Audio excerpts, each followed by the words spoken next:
Good afternoon. Thank you for joining us here at the Johnson Space Center. We're excited to be joined by the crew of Expedition 5152, who will be launching to the International Space Station from the Baikonur Cosmodrome in Kazakhstan in late March. With us today, we have first-time flyer, NASA astronaut Jack Fischer. He will be the flight engineer for Expeditions 51 and 52. And to his right, we have veteran cosmonaut Fyodor Yurchikhin, who will be the flight engineer for Expedition 51 and the commander for Expedition 52. Jack, can you tell us a little bit about your two expeditions and what you guys are going to do when you're on board? You bet. And when I was trying to think of what to say, I wanted to talk about an unofficial patch that we came up with. Can't show it to you because it's unofficial, but I can talk to you about the two main things that we were trying to infuse within that patch. It honors the Apollo-Soyuz mission over 40 years ago when they started a legacy of cooperation, international cooperation that has evolved into the International Space Station. Fyodor and I feel extremely lucky to be a part. I think I'm dead, aren't I? Talk very loud. I'll talk loud. We're a part of that tradition, and we're extremely happy to be a part of that tradition. The other thing is it has a saying on it, "Одна команда исследует вместе," one team exploring together. And that reminds us of the huge team of thousands of people across the globe that make spaceflight a reality. And we are extremely grateful to be a part of that team. And we hope today we can answer your questions and give you kind of an understanding of what we'll be doing up there so that you're inspired enough to follow us and watch us explore together. As far as what we'll be doing up there, we'll be joining Peggy Whitson, Thomas Pesquet, and Oleg Novitsky on orbit, and then Sergei Ryazanskiy, gosh, I can't even think of Comrade's first name. Randy Bresnik, Comrade's his nickname. And Paolo Nespoli will be joining us later in the summer. As far as vehicle traffic, we have two SpaceX vehicles that will hopefully be up there during that time. One orbital vehicle that will be coming. I'm particularly interested in that one because it has my underwear. We have anywhere from none to 4 or 5 EVAs on the USOS side. That still depends on the vehicle traffic. And we also have one Russian EVA during that time frame to test out a new suit, and Fyodor will talk about that. As far as science, we'll probably get into more detailed questions about that later, but just as a big overview, we're at about 210 experiments right now. That'll probably go up to about 300 during the 6 months that we're on orbit.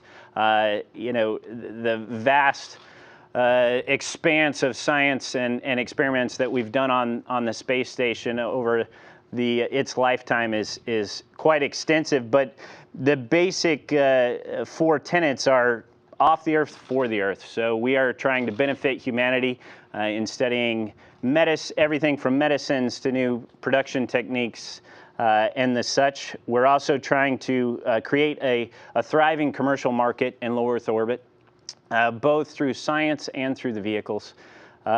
We are trying to enable long-duration space flight beyond low Earth orbit, so trying to figure out how we can send astronauts all the way to Mars, both propulsion technologies, human physiology, all of the things and pieces that we need to make that happen.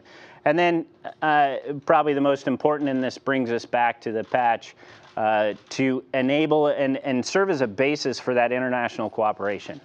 We need to remember that the space station is arguably the best example of international cooperation in the history of mankind. And we are proud to be a part of it, and we look forward to your questions. Fyodor? Several lovely words. And first of all, I am very proud, and Jack is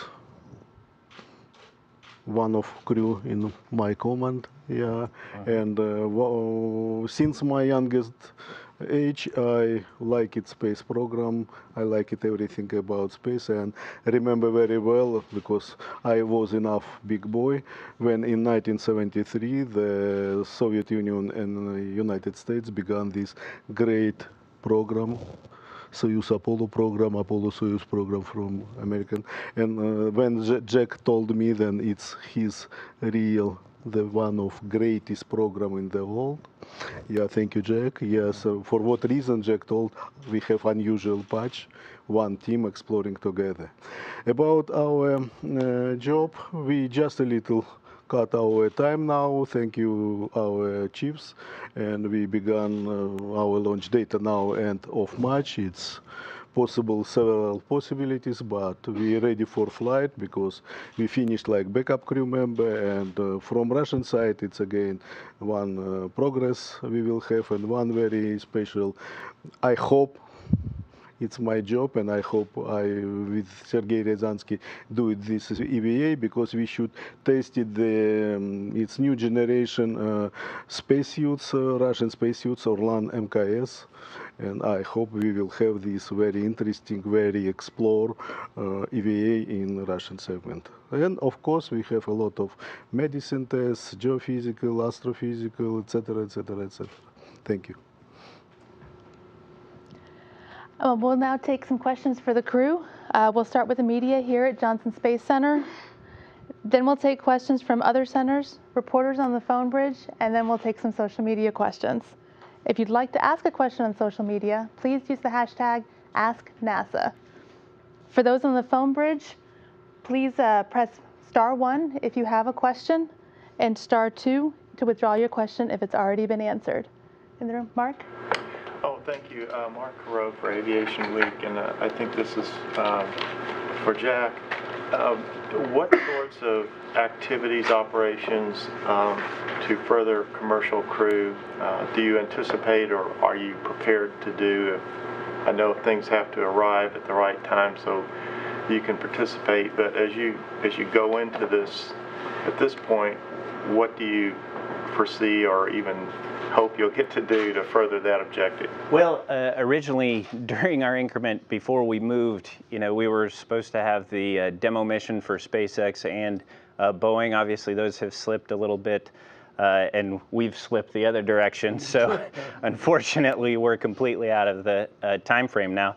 But we've been on the space station involved in activities for quite some time now to move the docking ports around, run all sorts of new lines, new equipment at those docking ports so that we're ready for the new vehicles. We will be doing another one of the planned EVAs that we may have in our increment is to move, well, not move the docking port, it's already been moved, but to shield up. It's actually a fun EVA. They have their own little patch. It's like shields up, Star Trek kind of reference, and that's pretty cool. But we'll be putting shields out there. We have new antennas. I mean, we've been working on this for quite some time. So actually, the space station is in pretty good shape. It's really a matter of getting those vehicles up there. Other than that, other than the actual hardware and physical changes that we've made to the space station, we don't have a lot to do until they actually get up there. And I love AvWeek. Yes, Robert. Hi, Robert Perlman with CollectSpace.com. You mentioned the change in schedule to crew schedules, you moving up. How did the change of moving up to a sooner launch date, reducing to a size of a 2-person crew, affect your training? How's it been going? And as an add-on to that, just flying on the Soyuz, will it be center and left or left and right seats? How do you do a 2-person crew? Well, the boss is always in the center, so he'll be in the center, and you got to be on the left to reach most of the buttons. So I'll be on the left. We're going to be carrying cargo on the right, but we're going to name the cargo Paolo after our old crewmate. Maybe print out a little picture of his head and put it on there. As far as our schedule, obviously, Fyodor has flown. This will be his 5th flight. He doesn't need a whole lot of training. It mostly falls on me. And the complexities of moving the crews around are because not everybody can't be experts at everything. So we share the workload, and Paolo Nespoli, who was in our crew, was a specialist in the Japanese segment and the European segment to offload those from me. Obviously, Fyodor has always been the specialist of the Russian segment and the Soyuz. Now I need to pick those up. So our Japanese partner, our European partners have created condensed programs for me, and we've just kind of shoehorned it all into the time that we have available. It hasn't been too horrible, and I think I know we'll be ready in time for all the requirements that we need to have done. Any other questions? Yes, sir. Jim Oberg with Soaring Hawk Productions. To follow up on the question which I had, which Robert anticipated as he usually does, for the commander, you're going into a new operations mode with 2 Russians instead of 3. How much more work is that for you, and how will you still distribute the duties in the Russian segment? Okay, because it's now 2, not 3, we have 1/3 job more. Yeah, 1/3 it 1/6 for one crew member, 1/6 for another one. It should be the same, yeah. But the question is very good, yes, because it's. But you know, the space program, it's very expensive program, yes, and the usual our week, it's 5 days only. The work days, and we have 2 relaxing days. It's usual Sunday and Saturday. For this reason, Sunday and Saturday is again the work day for us, because we have a lot of task lists, and we will work with task lists. It was in my last expedition, it was in my old expedition, but now maybe it's more often I will use task lists, and like each Russian cosmonaut too. And it's the same, it's doing the American astronauts. We use task list. I didn't catch that. Task list, it's the task list, yes. Task list, it's the job what ground prefer to do it, but it's not on schedule, because official we have 5 work days, yeah. So, but I may use my own time for these tasks.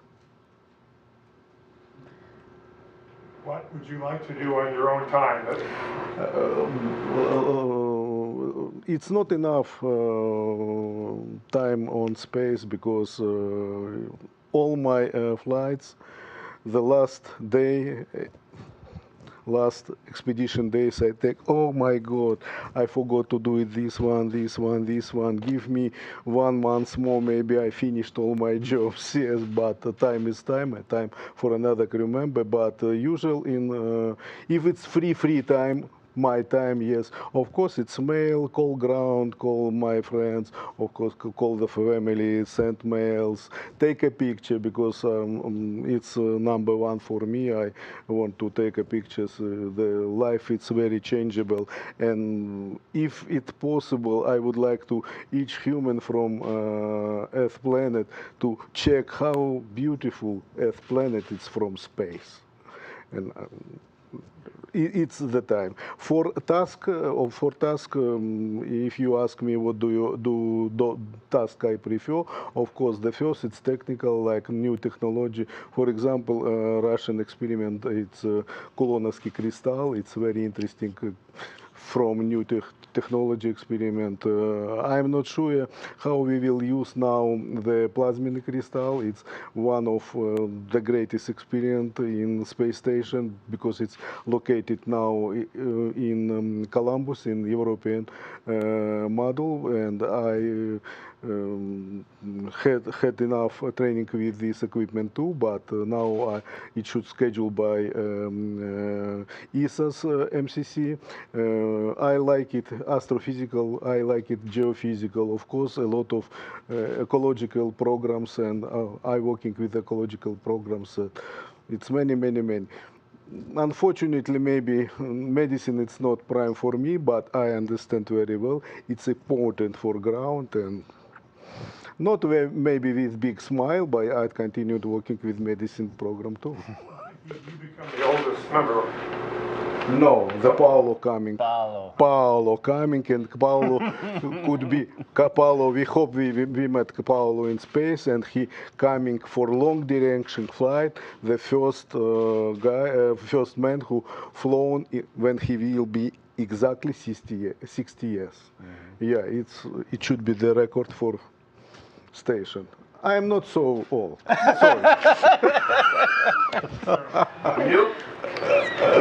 I hear you're a bit of a tinkerer. What are you looking forward to doing up there? Oh, well, I grew up a construction kid. My family and has been in construction for 5 generations now. So building is my thing, and I look forward to almost every activity up there. Sounds interesting. We mentioned Av Week. I can go cover to cover because everything sounds interesting. That's the space station for me. Fixing the toilet sounds exciting to me. It's a space toilet. You're in space, and if you look over the corner, you can see the Earth. I mean, that's just cool. I'm looking forward to doing all these tasks. We mentioned the science. The science is phenomenal, and I look forward to having the opportunity to be a part of something bigger and to contribute something back for society.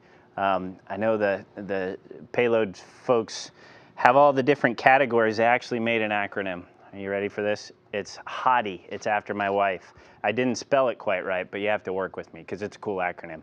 You have human health, so all of the things that we're doing to help humans on Earth, from helping with health technology, bone loss, immunizations, and analyzing different ways that we can crystallize proteins. You have Earth observations and disaster prevention.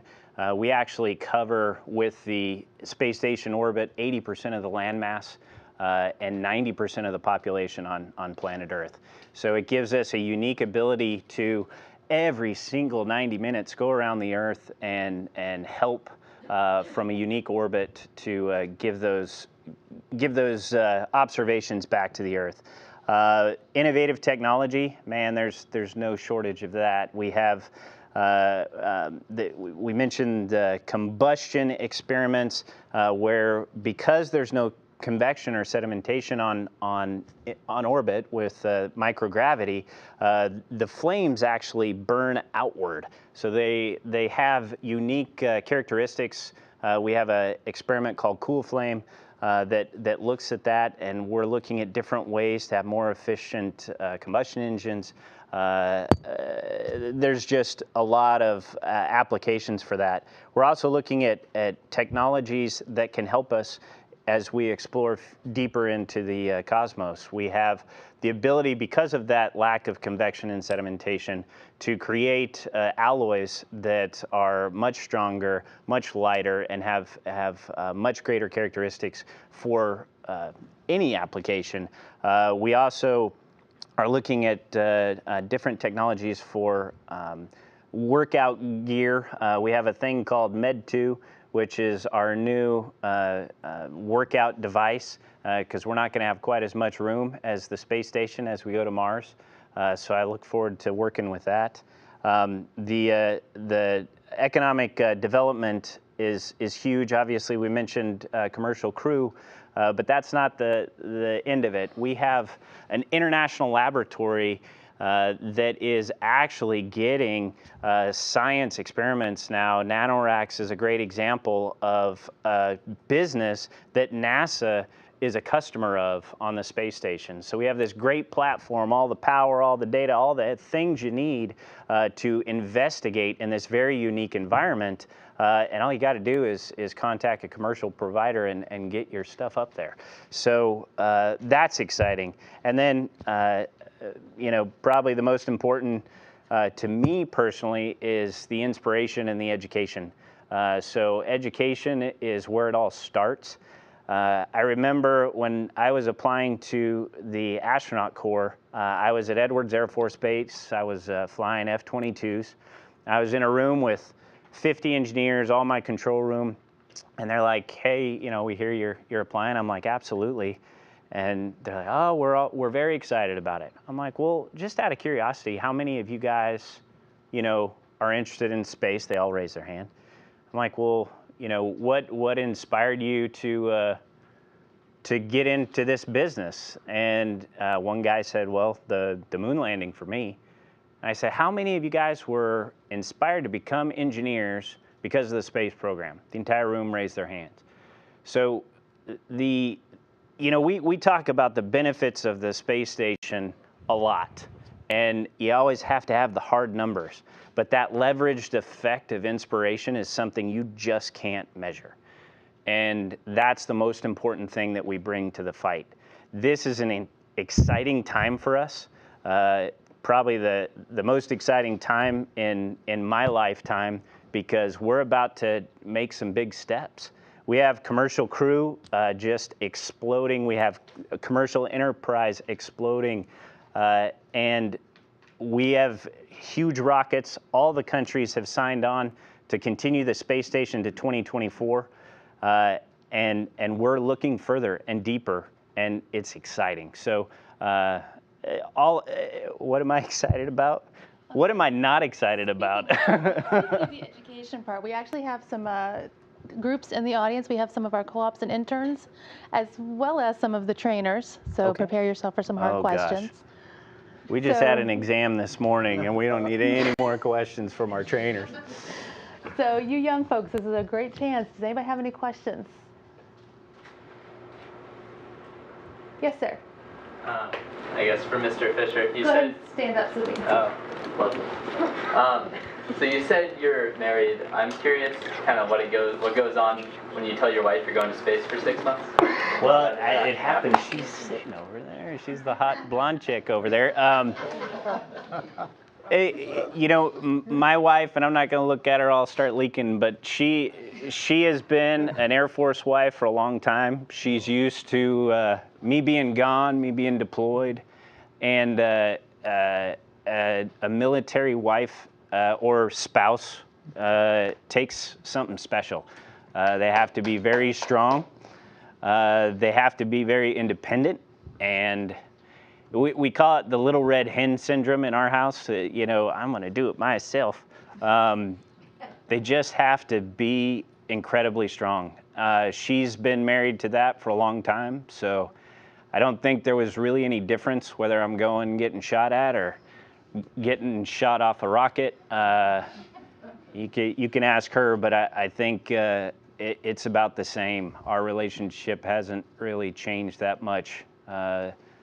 It's just I'm still chasing a dream, and I couldn't do it without her support. So no changes. Maybe I continue this Yes. answer if it's possible. Each cosmonaut or astronaut wife, she is not happy with our profession. It's exactly. I may tell you because he is Jack wives, he is Clayton Anderson wives. We flown together in Expedition 15. But each our wife, and we are very lucky and happy. Absolutely. It's like small Chinese wall. And we in family, when we sit in family, we know that our wife, it's like small Chinese wall for our family. She saved our family soul.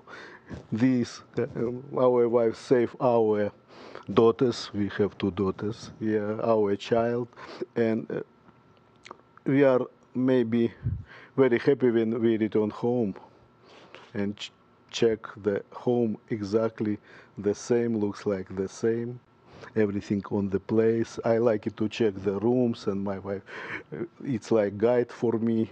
Check, it's your daughter's room. She's just a little girl for half a year.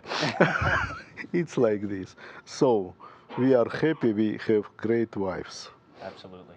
And we're both lucky. We have women that are much better looking than us, and way smarter and way better. And we're lucky guys. And why we go to space? Because we return just a little younger. There you go. There you go. Any other questions? Mark. Thanks, Mark, for Aviation Week again. Can you kind of summarize where you are in your mission training, what's left for you and where to get ready? Yeah, we have not a whole lot. So when we are the backup crew, we're technically ready to fly. The biggest difference is on my side because I need to get that Delta training for the Japanese segment and the European segment. And then we'll go back and just do our standard exam flow in Russia, in Star City, and then fly. So there's not much left. The only big things were the Japanese and European segment. Also, we haven't had a chance. Normally, we train with the crews that fly before us and after us. We never had the chance to train with Peggy and Oleg and Tomas. And we are just this time getting the chance to train with Randy, Paulo, and Sergey. So that training is a little bit new for us as well. Other than that, it's what we've done. Because we trained with Paulo. Well, we trained with Paulo, the soon-to-be oldest guy in space. Yeah. Sure. So, in other words, you were training already for the same seat in the Soyuz? Yes. Okay. Which is one of the reasons why we were able to move forward, because the difference was the smallest. Some of our guys, maybe go from the right seat to the left seat, which is a huge difference and a lot of training. I think we have some questions on social media. Megan?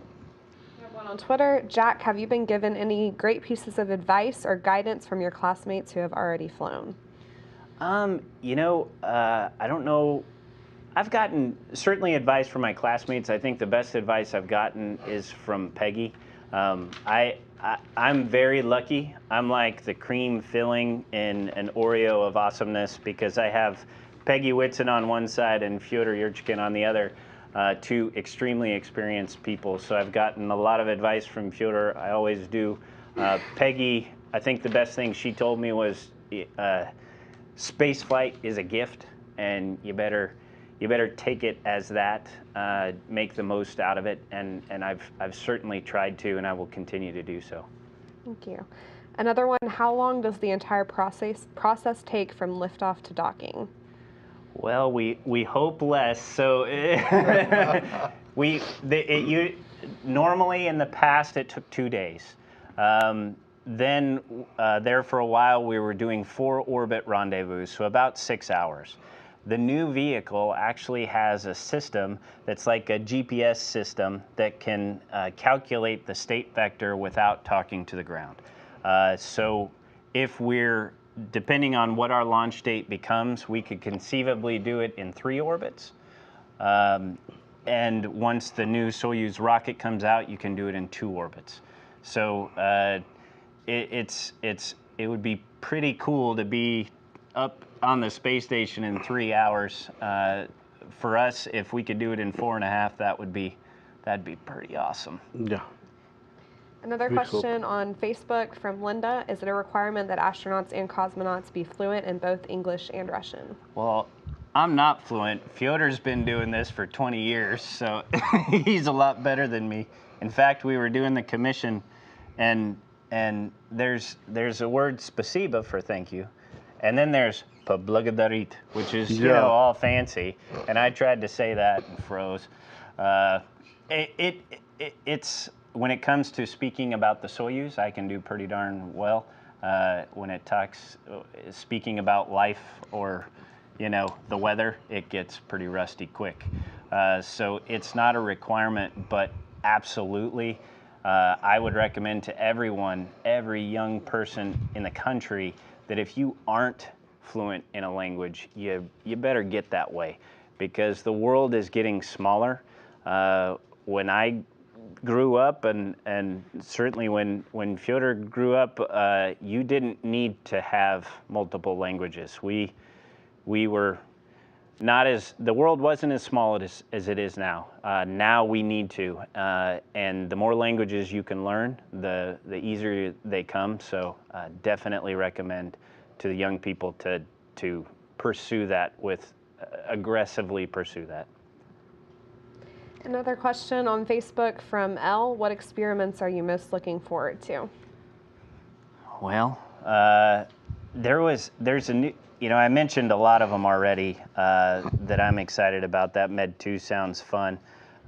There's another one, it's a synthetic bone where it's this new substance that they can use to cast, and it bonds to bones quickly. We've done a lot of work with osteoporosis and how bones regenerate, and calcium supplements, all of those. I think this would be a nice addition to that.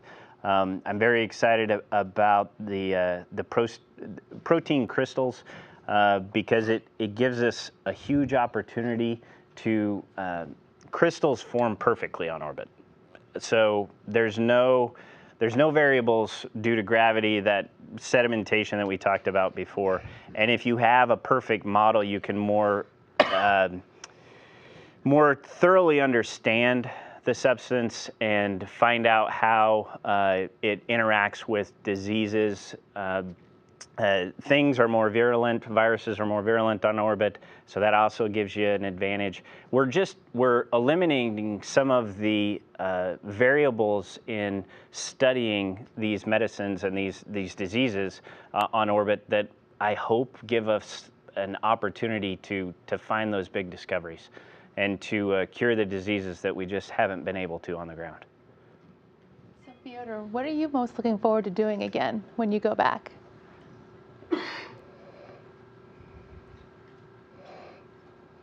Of course, first of all, it's EVA. Mm-hmm. I like it, this job. It's real cosmonauts and astronauts Absolutely. job. Yeah, when we may see the space with wide open eyes. Mm-hmm. Yeah, because from station it's only use illuminators, yes.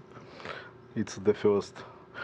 No, maybe the second. The first of all, of course, it's meeting with crew, and it's the great time, very soul time, very warm time, because the guys went us and known when we coming to station, it's time to finished his expedition. Mm-hmm. Yes, because I told you about return to home. It's one of great job for us too. Yeah, Mm-hmm. yeah.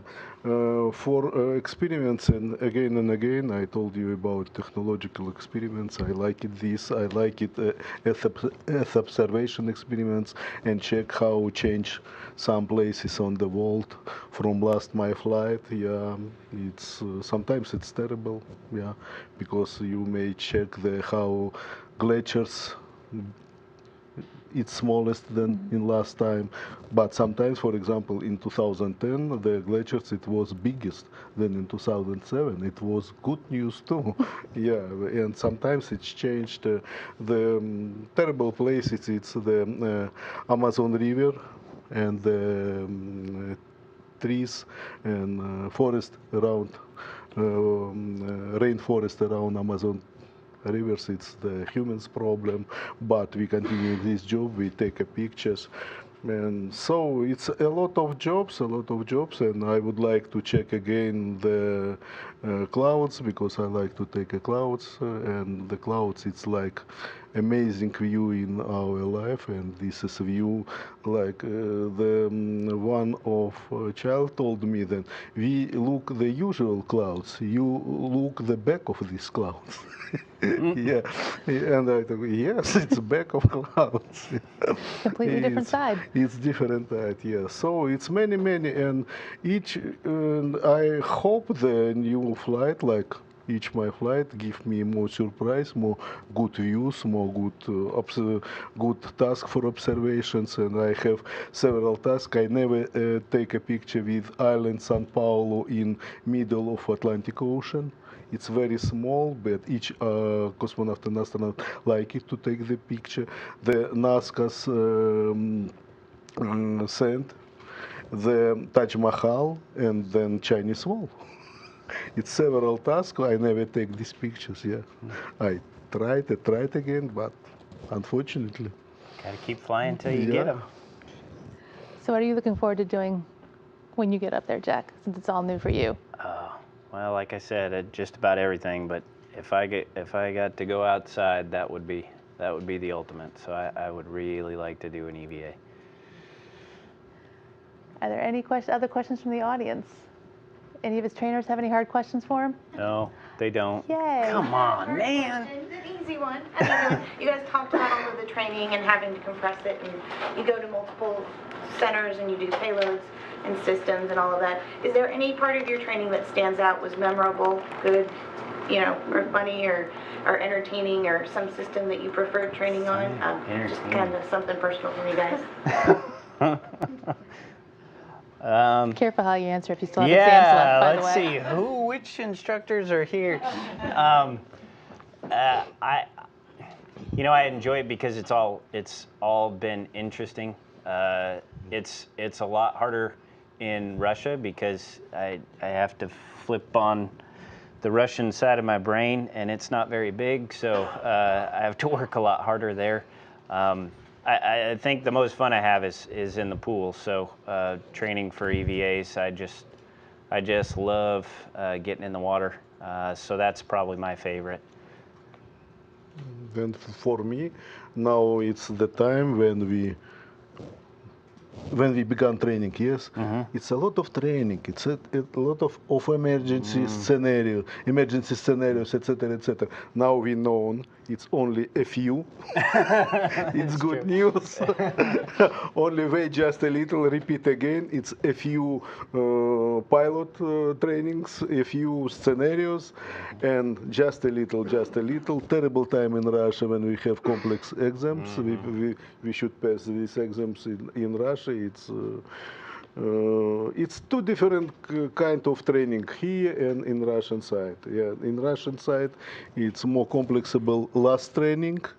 Here we began have this training since we trained, and so it's easiest for us to finish training here.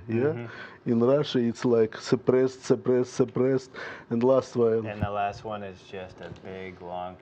So we go through 7 different exams of all sorts of different types of things, from flying manually, docking, manual descent. You do all sorts of exams, but then the last 2 big ones are a full day in the Russian segment and then a full day in the Soyuz. And if you guys don't know how small it is in the Soyuz or how we sit in the Soyuz, you should look at the picture, because that's a long time to be sitting in the Soyuz getting emergencies thrown at you. So we're getting there. The fish in can, it's more lucky. Yes. Well, 2 fish cosmonauts. in a can. 3. The 3 fish. And our can is smallest. I think we have a couple more from social media. We have another one on Twitter. Being able to experience space firsthand is undoubtedly inspiring. What are your hopes for the future of space travel? Our hopes are, like I said, I want low Earth orbit to be a commercial hotbed of activity, because not that that's easy, but it is something that our infrastructure can support now. As far as the future, I look forward to people in my daughter's age going to Mars and the moon, Mars, just for us to take those first steps into the cosmos, permanent steps into the cosmos, is what I am most excited about. And like I said, this is a really exciting time. We have more going on now in space than we have in decades. So it's exciting to see us take those steps and start exploring for real. Another one on Twitter wants to know about all of your graduation level experience, if you have graduate degrees. I have a graduate degree in aeronautics and astronautics from MIT. That's the only one I have. I have several. Yeah, because it's just a little different, because I graduated Moscow Aviation Institute, I graduated Moscow Service University by economics, and I have PhD economics. I graduated, of course, and you too graduated the first level astronauts and cosmonauts level. Yes, we done this. Yeah. Yeah, so it's several, yes. But look here, what is the cosmonaut and astronaut profession? Yes, it's many, many profession in one world. Because each of us, it should be just a little doctor, just a little, but not bad, yeah, because we help each other.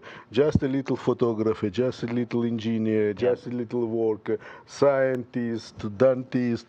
I don't true. know how many profession in one world, cosmonaut or astronaut. We always say jack of all trades, master of none. We gotta be jack of all trades, but we do have to be master of a few. So Yeah. it's a little more work. Thanks. One more on Twitter to follow up on the training. What's the hardest preparation that you've done for this? Russian grammar. No, I think for Jack the first it was when he looked me and talk. I think it's my. Oh my God, this is very stupid old man, and I will walk with this very stupid old man. Not at all. Not at all. Yeah, but because for me, not terrible, not difficult, but again and again, because he should understand my techniques. I should understand his levels, yes. And the first time when we walked together, if you remember the first hour training, sometimes we had mistake, both of us, yes, do not understand each other very well. But now he is half of me. I hope I am half of you. We're an old married couple. Yeah. I'm pretty sure. Yeah, we've been together training for over 2 years. Yeah. And so we get each other. We kind of, I know his the way he moves his head, or clears his throat, or that means he's not happy, or so we've learned those things about each other, and I think in the Soyuz especially, because that's been the majority of our training, we've gotten to a point where we're very efficient with just a look, just a grunt, because sometimes I don't know the word, and so we've gotten pretty good at working together, and that is one of the hardest things in training, is gelling as a crew. One team. One team, exploring together. Booyah. Thank you. Do we have any other questions in the audience? Yes, ma'am. For Mr. Fischer, have you been able to try some of the space food that you'll be having in space? Have you had some here now? I have, and it's pretty awesome. So I was used to deploying, and the first time we deployed, we were pretty much just eating MREs, just a few kinds. So having the 200 plus different options that we have in the kitchen here is amazing. And then we also did a tasting over in Russia of all of their food. And it's like anything. Some of it's awesome. Some of it's, kinda. So you have to go through and make sure you understand which ones you like and which ones you don't. Because even if you're not a picky eater, it's kind of like cigarettes in prison. You want to be able to trade them to your crewmates, and hey, I really like the brownies, so I got some tortilla. It's my favorite from American side. It's not only important to know what you like, it's important to know what your crewmates like. So. Any other questions? Yes, sir. So can you tell us a little bit about what is the feeling of, what goes through your head when they tell you you're going to go to space?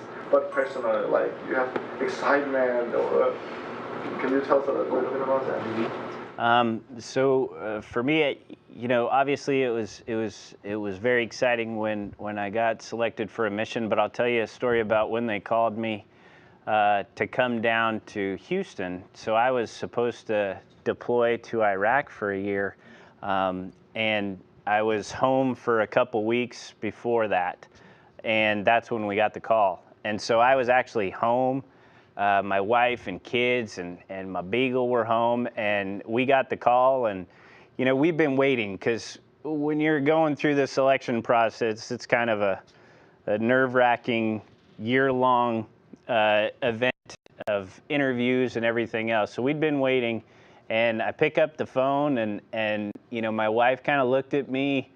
Does he look like his dreams are shattered, or is this a good look? And she determined it was a good look. And so then I'm actually talking to the chief of the office, Colonel Lindsay, and we're jumping up and down. I'm trying to cover the phone.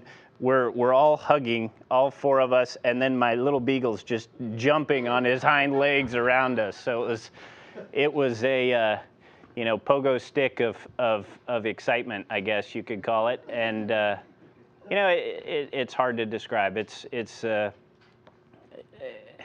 And I look forward to the moment when we light the candle and get booking up to space, and I get to look out that window for the first time. So I think that's when it'll really sink in, and then I'll come back and answer the question again. Any others?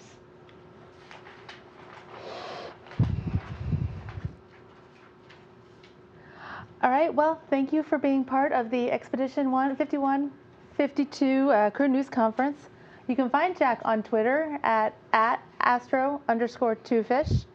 And you can also follow the crew members' in-flight experiences on Instagram by going to instagram.com/ISS. For more information on the International Space Station, please go to www.nasa.gov/station.